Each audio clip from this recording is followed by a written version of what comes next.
And now, it's time for another Dice Tower review with Tom Vasel. Hey everybody, I'm Tom Vasel, and today we're taking a look at Babylonia from acclaimed designer Reiner Knizia. This is a game in which you lay tiles on the board, as is often the case from acclaimed designer Reiner Knizia. He's done many games like this, and in fact, he is one of the most famous game designers in the world, with some of the games that people just love. And he's done a lot of filler over the years too, and in fact, in the last decade, I would argue that his games haven't been as strong as they were 10 years ago. That being said, some of the games, the ones that are set in this genre, Tigers and Euphrates, Through the Desert, and things like that. Even just a few years ago, Blue Lagoon is another tile-laying game. So I was kind of interested in this idea where you're fighting over control, putting tiles around surrounding things, similar to another one of his games called Samurai. And if it sounds like I'm invoking a lot of names here of his previous games, that's because you can usually tell a game if it's his style or not. Well, this one looks interesting, looks like those other games. Is it as good? Let's find out.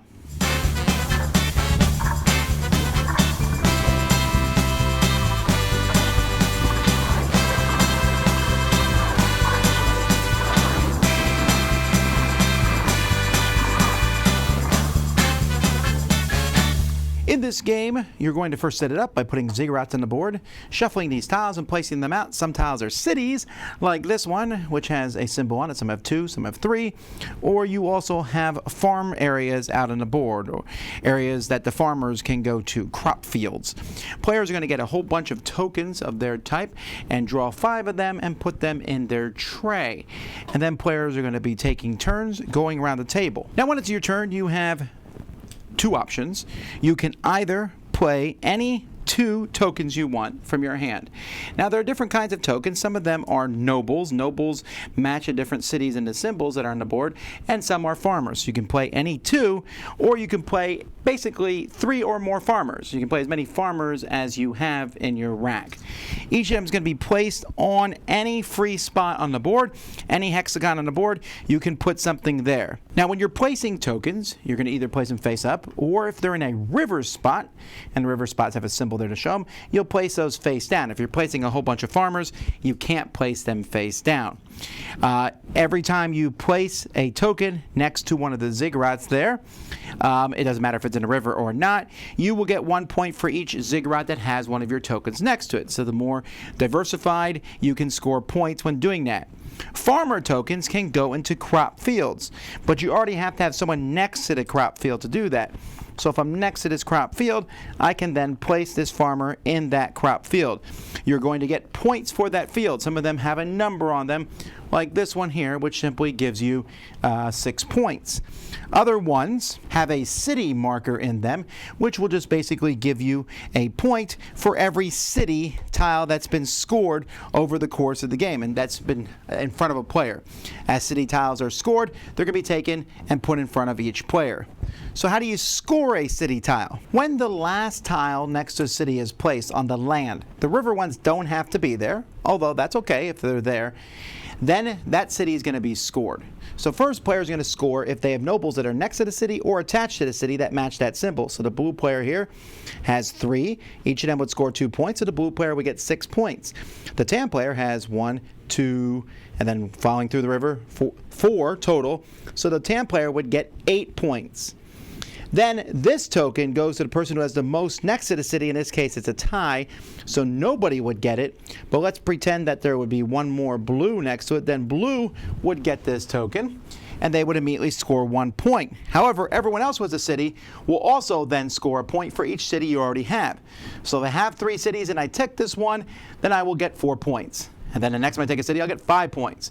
So you can see you can get a whole lot of points by capturing city. A ziggurat is scored when it's surrounded, and whoever has the most next to the ziggurat is going to pick one of the remaining cards that are in the game.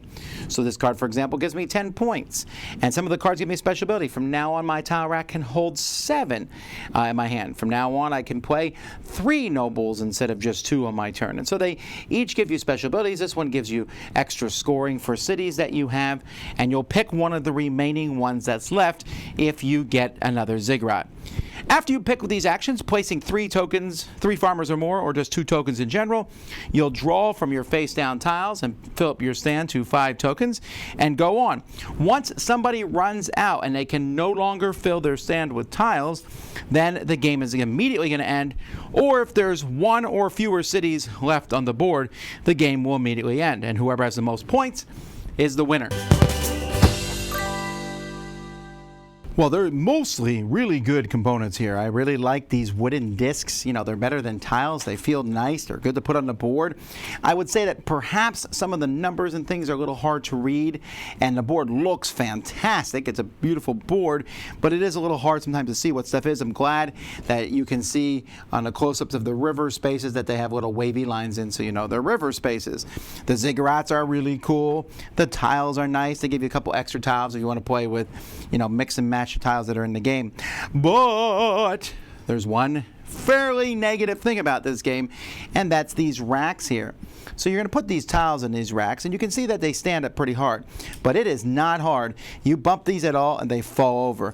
For some reason, these are so thin, they just need to be a little bit thicker, have some legs. I'm going to put some legs in the bottom of mine, because if they were a little higher off the ground, we wouldn't have that problem. But that is a problem, and every person I played the game with has mentioned it. I mean, it's not the end of the world. You can still play the game, and the rest of the game I think is really nice. But that is the one problem I had.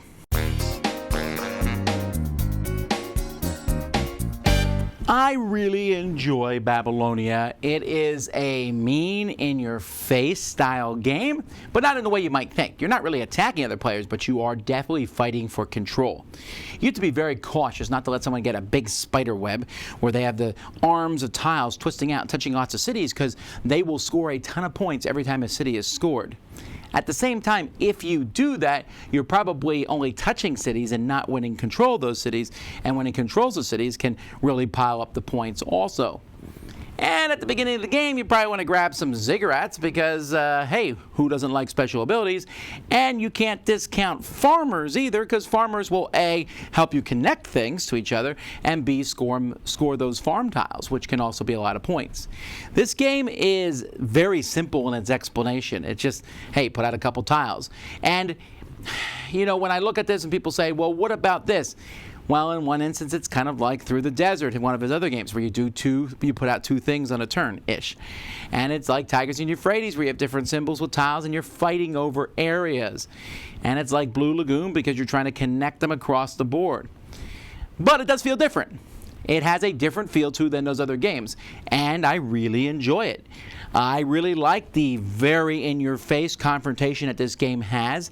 Not so much that it feels mean, but enough that I'm sitting there trying to think how I'm going to counteract the other players. And because of that, I think it scales pretty neat too. You put fewer things on the board and play not necessarily in a whole board. I think a 4-player game is my favorite way to do it. But like I said, there's just various ways to score points, and the way the board is set up and the way the other players react to it really gives me strong remembrances of Through the Desert, which is one of my favorite Reiner Knizia games. I do not think this one aspires to those heights, but I think it is pretty solid.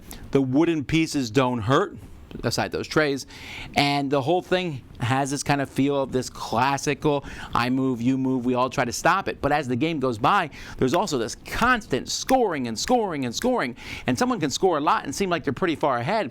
But if you have these cities, you also have that constant scoring, and the more cities you control, the more you start jumping up at the end. And which special ability is the best one to grab? I want to say it's having 7 tiles in your tray. I don't know, though. Being able to play 3 tiles or just 10 points. I mean, it's 10 points. That's good decision making. It's not a huge tree spread of decisions, but there's enough. It's reminiscent of Go, where you can, where you're playing these things and matching what the other person does back and forth without the brain melty gooiness that is in that renowned game. But Babylonia is a game that I think playing it is extremely fun and interesting, and a lot of people will like it. They may be passed away because the name doesn't invoke something that interesting. I suppose there's a lot of games set in this era, but it is a cool cover, though. Check it out. Reiner Knizia, he's back. Dice Tower Judgment, approved.